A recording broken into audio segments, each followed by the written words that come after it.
place where we make the world a little better. Hey! Oh, sorry.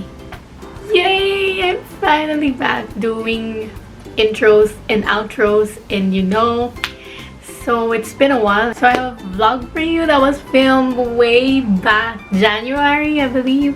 So I didn't have the time, get the chance to edit and post it. But now I'm here and I'm trying to put it there in the channel, as you have seen in the title. It is a vlog that we went to when we went to Taal for the Taal relief. We did the Taal relief for the victims of the eruption of the volcano. So we went there, and I'm gonna go through it very briefly, just to let you know what happened and what did we do, and just share some stories about it. And let's watch the video together, because I'm gonna react to the video. Okay?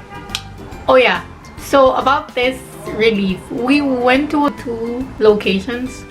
First one is Barangay Luis in Batangas. San Luis, yes.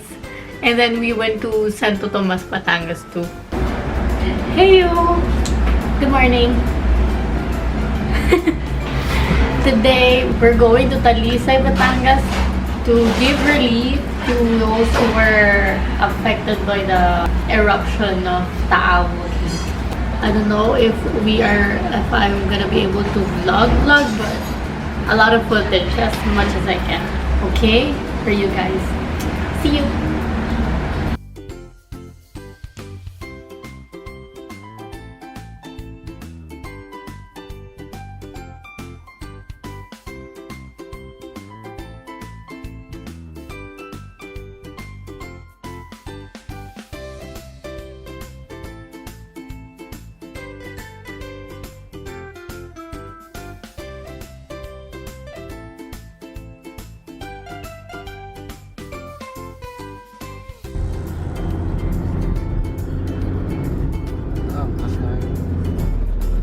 Okay, so as you can see in this clip, riders that are in a motorbike. In our country, there's an app that's called Angkat. It's like an Uber, but you ride in a motorcycle. I think the company were giving also relief to the evacuees, giving rice. Most of it like food, water, because I believe at that time they really needed water.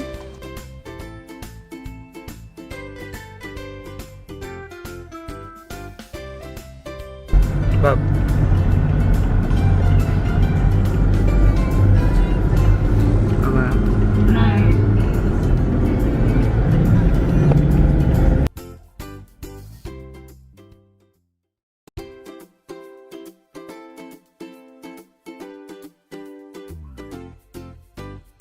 Okay, and this clip, as you can see, there's a lot of clips that we're showing the houses.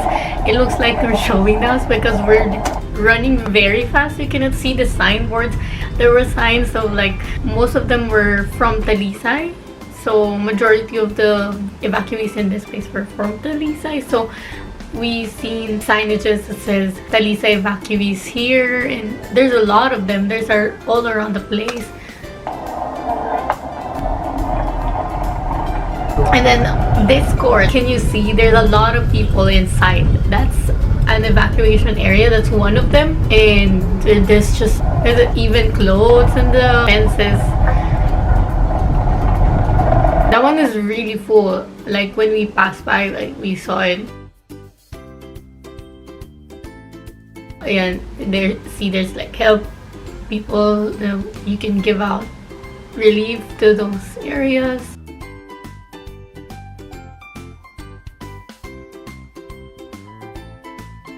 As you can see, I'm showing the city hall with a lot of donations from different people, maybe companies, sharing food, water, just necessities like shampoo, soap, toothbrush, toothpaste. There's a lot, even clothes. But for us, in this situation, we went to City Hall, and I believe my mom talked to the mayor of that city, and they were the ones who told us where to go, which evacuation area that we should go first. Dito na kami sa, anong tawag dito? Saan tayo? San Luis. San Luis, Batangas. So you can see there are also people outside. Waiting for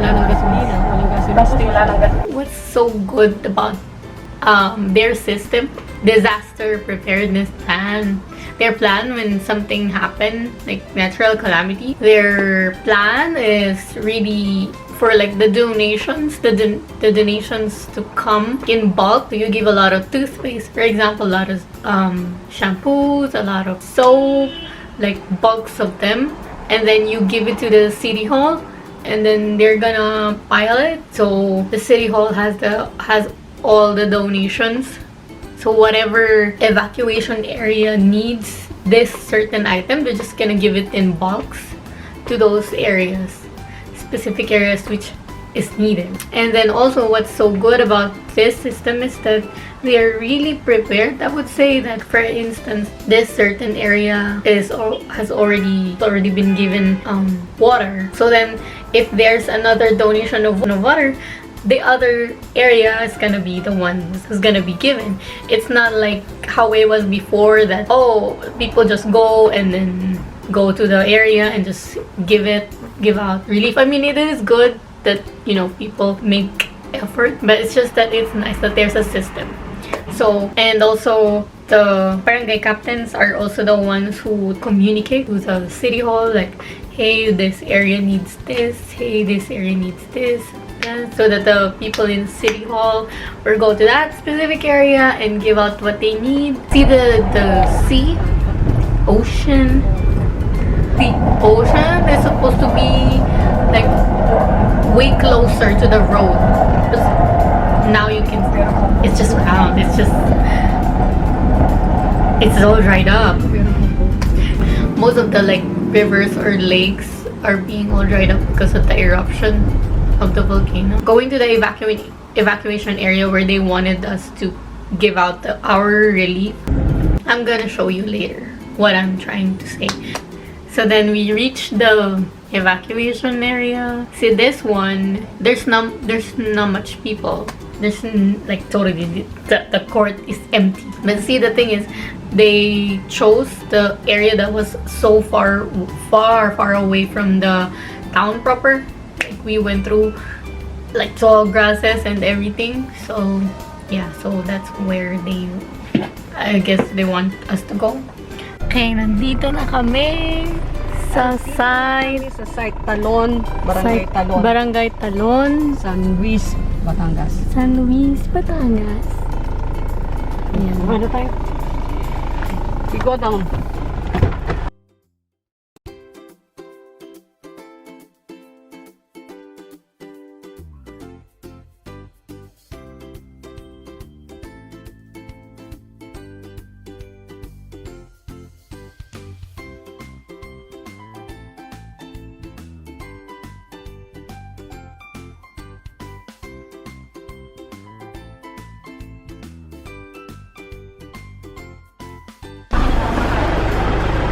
Buksan ba lahat?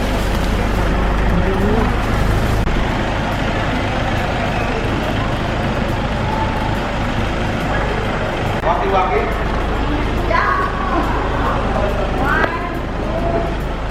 You see that church? That's where they keep their donations.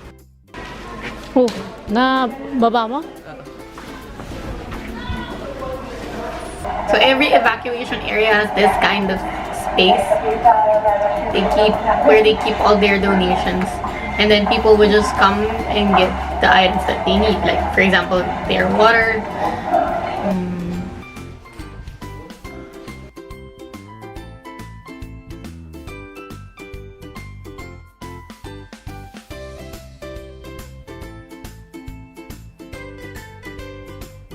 See, the people were about to leave this place already. The person that my mom was waving at, they were volunteers to help the evacuees. That's so nice. It's very nice. It was a lot of love, I would say. There's a lot of love and like to take care of people. Can you imagine they volunteer just to like cook for them and help them whatever they need? It was so touching. So the thing with this area is most of the evacuees are have relatives. As they told me, it was closer, so they went there and they shared houses through their relatives. So then if they needed something, they would just go to this court and they will ask for the item that they need, which what I was explaining to you earlier. And also at this time, the volcano was still erupting. It's not that bad anymore.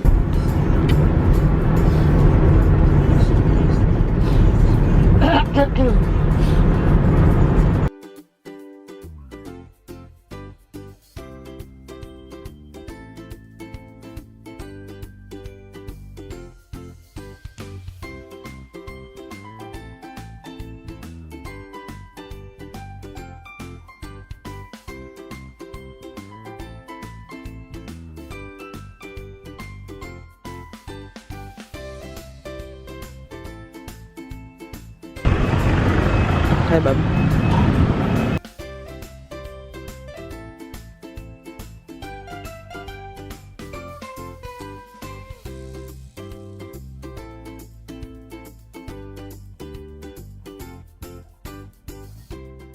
So this evacuation area was like the main evacuation area of Santo Tomas.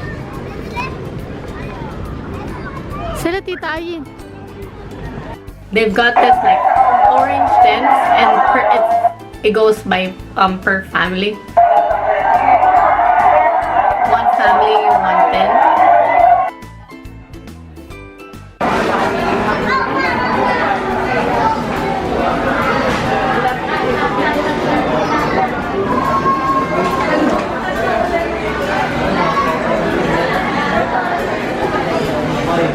And in this line, you see there's a second floor, and the second floor is way crazy. It was also so hot, not like downstairs. There's a lot of doors, air can pass through, but here, it's the second floor, there's only, I would call it, it's a ceiling fan. This is also the area where they keep their donations. So these families that are online, I think I'm gonna show you more of these people lining up.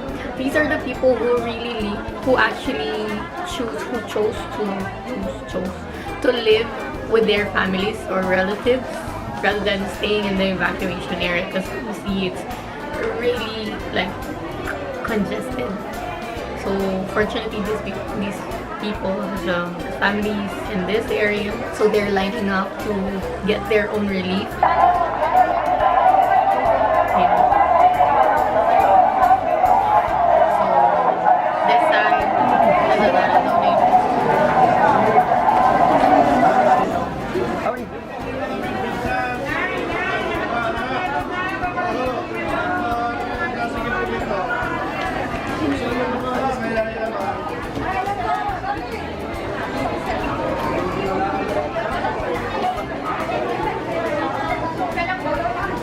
So this is like the releasing area of their donations. There's a lot of people who still wear masks. As I told you, it was still, there's still ashes. See how crazy it was inside? I believe they were also the ones who were, you need to be listed, like your family name and this, and where did you live, where did you stay, and this and that, so that you'll be counted. And also to let them know, what do you need, how many do you need. So see, the girl that was in front of us, she has a bag of clothes. That's just it. And then I was showing you the part where we dropped off our donations, because as I've said, we are not allowed to like give it out.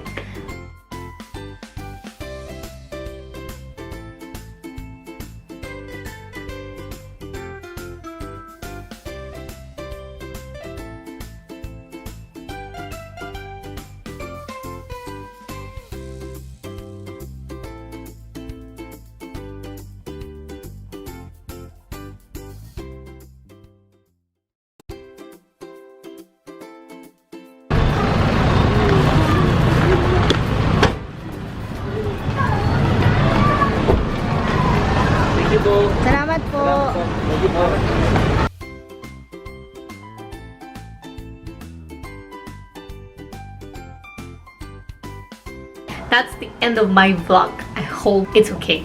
So I hope it's good because I think I suck at it. So anyway, I'm not really good at explaining things, and I may not have all the informations that I really need, but I believe what they were trying to do also is to compile a lot more stuff, because then at that time there were more people who were like coming in and giving donations and relief to those evacuees. The municipality, the city, they're also keeping some from those days that these people will not be giving relief anymore. So then that's when they're gonna give more out for the people. So yeah, because that's a lot of evacuees in that place. I believe there was time that he told us that there's more evacuees than really the residents of that area. So they were all worrying about what if like 2-3 months from now is there gonna be people coming in to give relief. So that's why they also stacking it up. I hope I give you a little bit detail on what was happening back then, and I pray and hope that they're better now and they're still okay. So whatever it is, we just have to pray for these things and pray for them, and that's all. See you again. I hope you enjoyed the video. Bye. See you next time.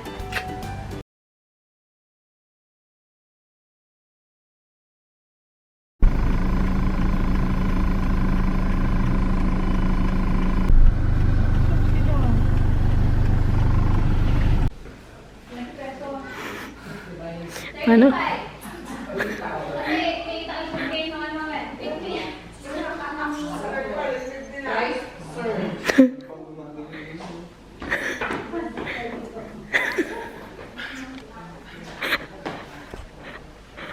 Balik mo na yan, di yan sa atin.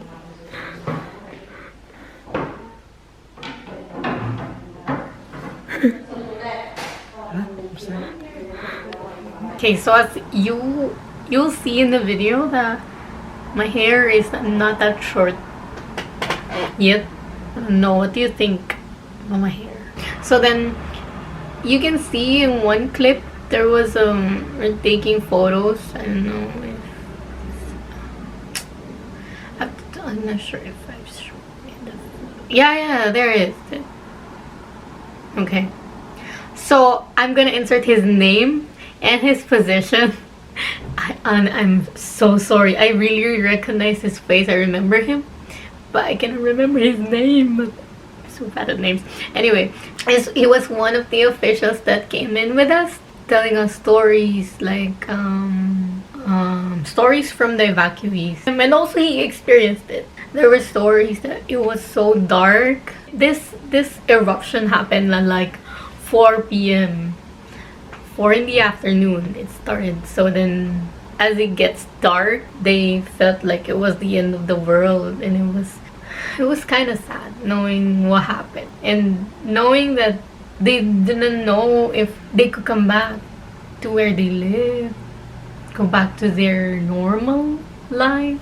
It was very sad knowing that they don't have anything to come back to, knowing that they're already displaced. There were stories that, because you know how ashes are very dangerous when you inhale them, people at that time were like, they didn't even care if they inhale it, because they were really trying to leave the place when it got so bad.